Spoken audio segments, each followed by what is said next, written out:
পবিত্ৰ মাৰ্ঘেৰিটা ভাৰত চৰকাৰৰ বৈদেশিক পৰিক্ৰমা বিভাগৰ ৰাজ্যিক মন্ত্ৰী।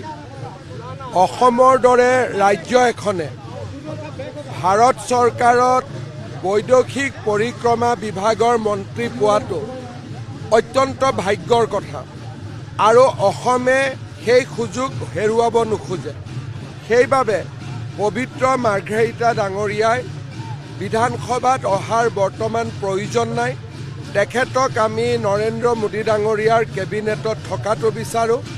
অসমৰ গৌৰৱ আৰু সুনাম বৃদ্ধি কৰাটো বিচাৰোঁ।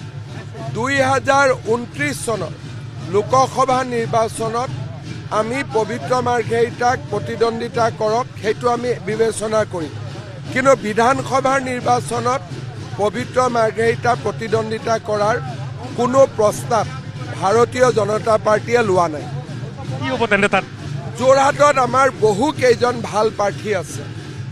সাধাৰণ ঘৰৰ, সাধাৰণ পৰিয়ালৰ, সাধাৰণ প্ৰাৰ্থী যি নেকি ৰাইজৰ মাজত জনপ্ৰিয় বহু কেইজন আছে। গতিকে যোৰহাটৰ প্ৰাৰ্থী বিচৰা স্থানীয় প্ৰাৰ্থীসকলৰ পৰাই এজন আমি প্ৰাৰ্থী মনোনীত কৰিম। আজিও বহুত